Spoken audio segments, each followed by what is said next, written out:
بسم اللہ الرحمن الرحیم۔ شروع اللہ کے نام سے جو بڑا مہربان نہایت رحم کرنے والا ہے۔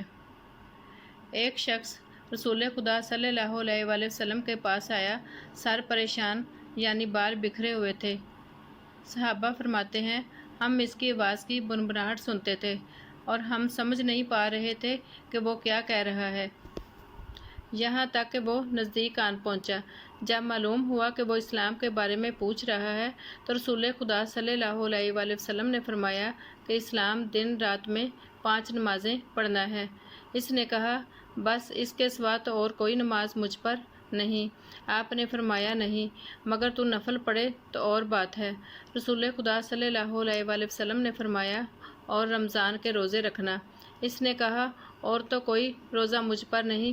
آپ صلی اللہ علیہ وآلہ وسلم نے فرمایا نہیں، مگر تو نفل روزے رکھے تو اور بات ہے۔ طلحہ رضی اللہ تعالی عنہ نے کہا رسول خدا صلی اللہ علیہ وآلہ وسلم نے اس سے زکوٰۃ کا بیان کیا۔ وہ کہنے لگا کہ بس اور کوئی صدقہ مجھ پر نہیں۔ تو آپ صلی اللہ علیہ وآلہ وسلم نے فرمایا نہیں، مگر یہ کہ تو نفل صدقہ دے تو اور بات ہے۔ راوی نے کہا پھر وہ شخص پیٹھ موڑ کر چلا، یوں کہتا جاتا تھا قسم خدا کی میں نہ اس سے بڑھاؤں گا نہ گھٹاؤں گا۔ رسول خدا صلی اللہ علیہ وآلہ وسلم نے فرمایا اگر یہ سچا ہے تو اپنی مراد کو پہنچ گیا۔